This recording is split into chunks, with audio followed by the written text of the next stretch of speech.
Ya, karena ini juga orang juga harus seperti Peggy harus segera mendapatkan hak rehabilitasinya begitu sebagai warga negara ya. Tapi Setelah bukan rehabilitasi aja, secara teoritis dia bisa minta ganti rugi. Oh oke, baik. Ya, itu kan di dalam perkara pra peradilan itu ya minta ganti rugi dan rehabilitasi itu satu frasa gitu loh. Jadi dia bisa minta rehabilitasi dan ganti rugi secara material begitu. Iya, material dan immaterial. Immaterial, oke, baik. Pak Ugro, ini semua memang optimistis ya, dari kuasa hukum juga optimistis bahwa hasilnya hari ini adalah permohonan akan dikabulkan. Tapi dengan permohonan dikabulkan artinya dari pihak termohon Anda melihat dari dalil yang dikemukakan oleh termohon ini artinya memang lemah, memang kurang. Kembali lagi memang banyak cacat prosedur yang nampak karena ini sudah diputuskan oleh hakim. Dalil pemohon lah yang diloloskan, yang diterima begitu, yang dikabulkan. Ya, jadi sebetulnya kalau dari awal penyidik yakin, berangkat saja dari DPO-nya. DPO kan satu lembar kertas tuh. Iya. Ya, dilihat apakah DPO sudah betul. Jadi jangan buru-buru untuk mengambil aksi untuk menangkap seseorang yang hanya disebutkan nama tanpa identitas yang jelas. Karena orang bisa namanya sama, bisa rambutnya sama, tapi mungkin mata biometrik nggak bisa samakan. Memang ini kesulitan, tapi ya memang polisi kan sekolahnya harus tinggi, harus banyak ilmunya. Kalau nggak bisa ya nanti yang jadi korban itu selalu masyarakat, ya kemungkinan masyarakat tidak bersalah menjadi seperti yang sekarang terjadi. Jadi dengan Peggy seperti ini. Padahal Peggy kalau kita baca di media, di berita acara itu, datanya dia punya peran sentral yang cukup berat.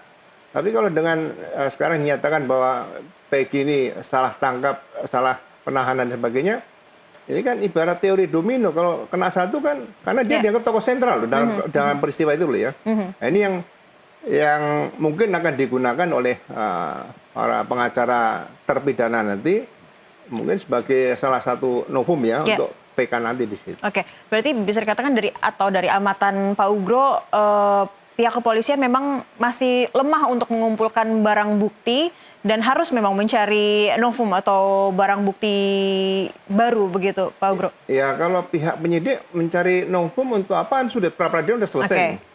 Sekarang yang penting penyidikan ini jangan sampai sudah ada korban jiwa, Egi dan Vina. Kemudian ada lagi masyarakat tidak usah jadi korban untuk salah tangkap, salah penahanan, salah dihukum dan sebagainya. Ya, jadi peristiwa itu tidak pernah terungkap, modus operandinya seperti apa, motifnya apa juga tidak terungkap. Jadi jangan sampai menjadi berkas yang seperti pepesan kosong saja. Ini kan menarik untuk menantang bagi perwira-perwira penyidik atau penyidik yang berpangkat perwira ke atas untuk bisa mengungkap kasus ini secara tuntas, secara tegas dan secara jelas. Baik, kalau untuk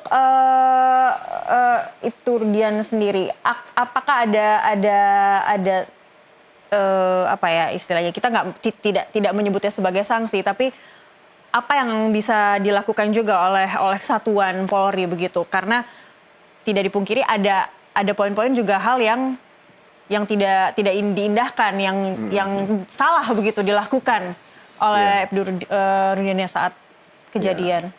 Seperti hukum acara pidana ya, KUHP itu kan karya agung. Dan dulu penyidik Polri itu kan pembantu jaksa, ya kan, hul magistrat. Nah sekarang polisi sudah jadi penyidik, ini harusnya dijaga.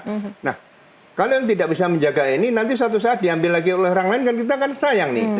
Makanya kalau pelanggaran etika profesi cukup berat, bagi saya sanksinya terberat ya diberhentikan tidak dengan hormat. Itu suatu risiko gitu. Jadi berhasil juga dapat pujian, dapat penghargaan, tapi kalau gagal ya harus dapat risiko terberat adalah pemberian tidak dengan hormat. Artinya ini ada kemungkinan juga untuk melihat lagi apa yang sudah dilakukan oleh Ibtu Rudiana dalam proses penyidikan ini, bisa saja dikenakan sanksi begitu ya? Ya, harus kan dari awal kan Propam harusnya turun sudah melihat bahwa ada beberapa proses yang tidak dilakukan sesuai dengan ketentuan yang ada. Iya, apalagi juga memang ada obstruction of justice begitu ya, poin obstruction of justice di situ sudah sudah muncul begitu. Nah, kalau dari sisi proses kelanjutan nanti untuk hukumnya begitu, Pak Hudri, apa juga yang harus menjadi perhatian supaya ini tidak lagi terulang seperti kasus Peggy, sudah ditetapkan sebagai tersangka, lalu ternyata terjadi lagi error in persona atau hal seperti itu? Ya, ini kan jadi harus mulai dari titik nol, ya, dari titik nol, ya mungkin dari TKP, walaupun udah lama, mudah-mudahan ya secara sains itu masih bisa diketemukan gitu ya. Kemudian kan mungkin ya dari alat bukti lain ya, misal informasi yang jadi polisi harus mencari informasi yang lebih akurat gitu, jangan berangkat dari dari yang sudah ada, yaitu dia mesti cari lagi dari awal, mungkin ya harus mencari 2 orang DPO itu, ya kan, menjadi DPO itu ini. Nah, saya kira juga ini polisi itu sulit mengungkapkan satu kejahatan tanpa ada bantuan masyarakat, ya kan. Nah, ini masyarakat yang tahu sebenarnya pelakunya ini, ya kan, cobalah ya, ini kan ya dari kawan-kawan terdekat, dari ini siapa, kan sebenarnya komunitasnya itu kan nggak terlalu luas ya. Masyarakatnya itu kan sudah sudah teridentifikasi, artinya itu di lingkungan situ ya. Jadi kan harus dicari dari awal sebenarnya geng yang berseteru dengan korban ini siapa. Ya, jadi itu udah diungkapkan. Kalau memang ada misalnya hambatan karena ya macam-macam, bukan karena hambatan teknis, tapi karena ada hambatan psikologis atau hambatan itu, ya polisi harus berani mengungkapkan dengan ini gitu ya. Jangan mengenyampingkan gitu ya. Ya artinya polisi ya harus tegas gitu ya kayak ini gitu ya. Jadi saya kira masih ada harapan untuk mencari gitu ya pelaku yang sebenarnya gitu ya. Tapi saya nggak tahu ya apakah korban itu yang rangkanya itu masih bisa saya kurang tahu ya apakah secara itu. Tetapi kedepannya dengan perkara yang lain seperti yang Pak Ugoro ini bisa mempengaruhi gitu ya, bahwa persidangan perkara yang lalu itu sebenarnya ada lubangnya, cacatnya itu dengan misalnya penetapannya tidak betul, dan itu bisa mempengaruhi.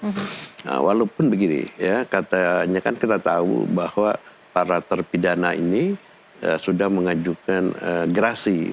Gerasi itu kan dia mengakui kesalahannya.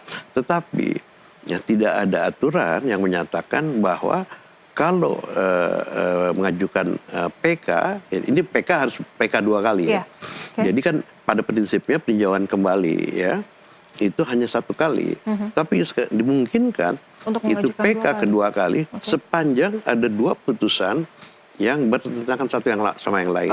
Nah, setelah ini kan, PK 2 kali itu baru bisa mengajukan gerasi atau? Enggak, sebenarnya begini, secara logikanya ya orang kalau sudah minta maaf, ngakuin, dia menggunakan PK gitu loh. Tetapi kan mungkin waktu itu ya kan mereka sudah melanjutkan PK yang pertama, tapi ditolak gitu kan. Sehingga ya jalan terakhir ya dia mau mencoba jangan sampai hukuman seumur hidup misalnya ini. Tetapi kembali lagi tidak ada larangan ya, tidak boleh mengajukan PK karena mengajukan gerasi. Ya, itu nggak ada sampai sekarang tidak ada larangan, walaupun sebenarnya secara logika, tetapi itu kan logika dalam keadaan normal. Ini kan tidak normal. Artinya jadi mengakui melakukan kejahatan itu ya. Karena persidangan ini ya, ini kan bahasanya kan persidangan sesat, peradilan sesat itu kan bisa aja dibuka kembali ya untuk orang yang sudah terhukum. Tapi kan kembali lagi bagaimana korban? Kan korban juga harus mendapat keadilan dong. Siapa dong yang pelaku yang sebenarnya? Jangan yang pelaku yang sebenarnya itu berkeliaran di luar gitu loh. Ini kan nggak adil juga. Ya di sini saya kira itu yang saya katakan tadi, itulah tugas yang sangat berat buat polisi dan ini tantangan buat polisi ya. Iya, Tapi Pak saya yakin kepolisian kita itu ya SDM-nya udah canggih tapi dengan cara yang benar gitu. Baik. Jangan malah menggunakan lagi cara-cara yang unlawful prosedur gitu Ini kan. kita harapkan jadi kesempatan lagi begitu ya untuk Polri, khususnya Polres Cirebon, Polda Jawa Barat untuk memperbaiki lagi dengan kita mengatakan kesalahan yang sudah terjadi di akhir putusan sidang putusan pra-peradilan Peggy. Tapi sebelumnya kita Tadi Pak Ugro sudah singgung, Ya. kalau perlu ini ditarik ke pusat ya Pak. Aha, Ya. Iya, baik. Ya, jadi Harus ada monitor dari pusat Kabar gitu. Reskrim ya ini karena yang udah ini ya sudah menjadi ini kan nasional kan nggak mungkin juga masa ada kejahatan pelakunya ini. Ya, jadi saya kira Barreskrim pusat gitu ya, Polri, ya, Mabes Polri itu mengambil alih perkara ini. Oke. Ya. Kalau misalnya Polda tidak mampu Ya. gitu.